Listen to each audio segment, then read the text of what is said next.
Las teorías sociales se remontan a la época de Aristóteles, en obras como La República.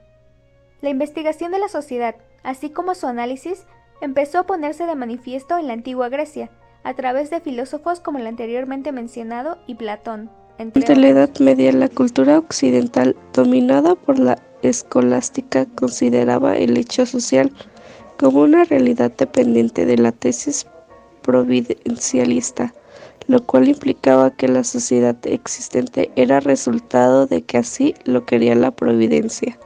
Recordando que la divina providencia es el concepto religioso por el cual una divinidad gobierna e influye el universo, en especial la tierra, por el socorro de la humanidad. El dogma del teísmo, en oposición al deísmo, cree en un Dios que es un solo creador. Esto era que todo lo que ocurría era con base a Dios y fue durante la edad del oscurantismo.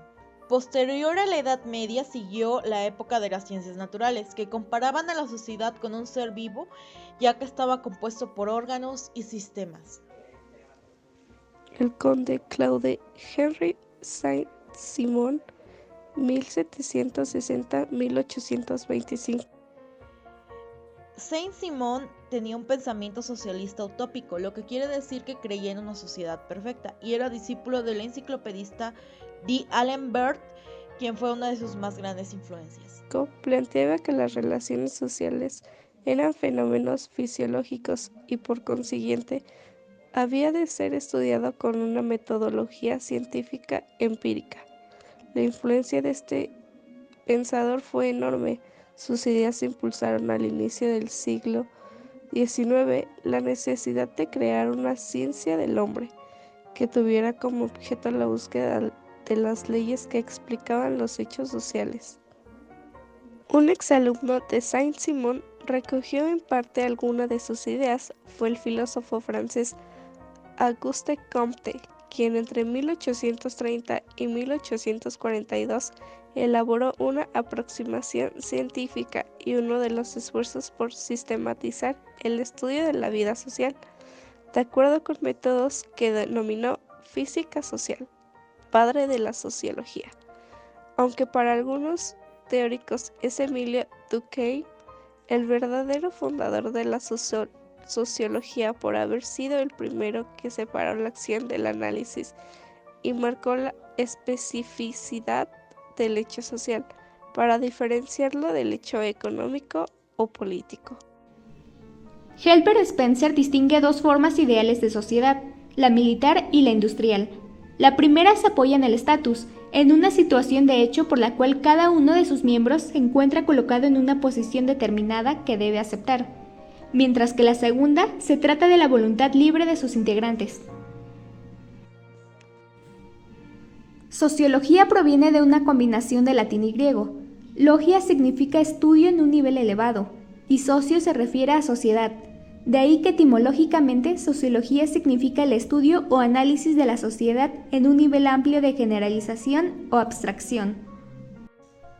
El origen de la palabra sociología, por su parte, está en la obra de Augusto Comte, quien a partir de la voz latina socius, que significa socio, y el término griego logos, que significa tratado, estudio o ciencia, crea el neologismo sociología en su obra Curso de Filosofía Positiva, publicado entre 1830 y 1842.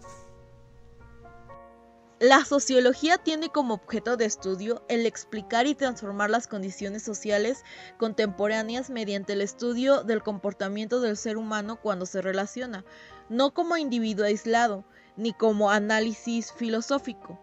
Esto quiere decir que se basa únicamente en el cómo se comporta el ser humano dentro de los grupos sociales, o sea, instituciones, familia, organizaciones religiosas, etcétera, etcétera, etcétera. Tratando de desarrollar una teoría analítica de los sistemas de la acción social, con hechos empíricos para convertirlos en una unidad de análisis, estudiando la relación de mínimo dos personas, dejando de lado los valores, creencias, puntos de vista filosóficos, a lo que Durkheim denomina predicciones. Esto quiere decir que por medio de la experiencia se obtiene la información necesaria para analizar, dejando de lado los valores y las creencias, ya que hay veces que lo que nosotros tenemos a base de experiencias pasadas, podemos crear prejuicios hacia otras personas, lo cual puede permear en nuestra investigación y evitando que lleguemos a datos más concisos. Para esto, Francis Bacon plantea 4 clasificaciones de estos prejuicios. El de la tribu, que son limitaciones por defectos naturales que tiene el hombre para comprender. La falta física, ya sea de vista, oído o alguna capacidad. De la caverna, que son las falsas nociones adquiridas por la educación, el hábito o el accidente. Esto se refiere a que generalmente solemos hacer menos a las personas por el nivel de educación, entre otras cosas, o a veces nuestra misma educación puede permear en cómo vemos el mundo. La del mercado, que son las confusiones que induce el lenguaje. Hay veces que los lenguajes pueden ser algo en contra de nosotros, otro es el del foro, que son las ideas de los sistemas filosóficos y del razonamiento. Eso significa basarnos más en lo filosófico que en lo empírico.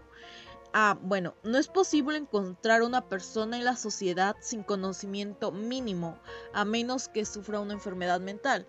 Esto se refiere a que no hay ninguna persona en este mundo que no conozca algo de él mismo, a menos de que sufra amnesia o algún tipo de trastorno que le dificulte sus capacidades motrices. El conocimiento de sentido común supone conductas como hijo de tigre pintito. Esto se refiere a que hay veces que como percibimos a la gente podemos tener nuevamente estos mismos prejuicios, ya sea por el nivel de estudios, por la forma en que visten, hablan.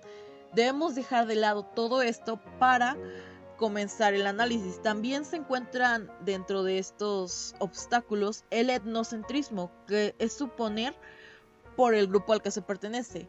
Por ejemplo, si vemos a alguien por la calle que porta símbolos de la comunidad hippie, podemos intuir que no se bañe, etcétera, etcétera, pero no necesariamente tiene que ser así. Muy probablemente la persona sea por el estilo de vida y si se bañe. Esos son los tipos de prejuicios que se basan en el etnocentrismo. La tarea de la investigación social no es calificar, sino revelar.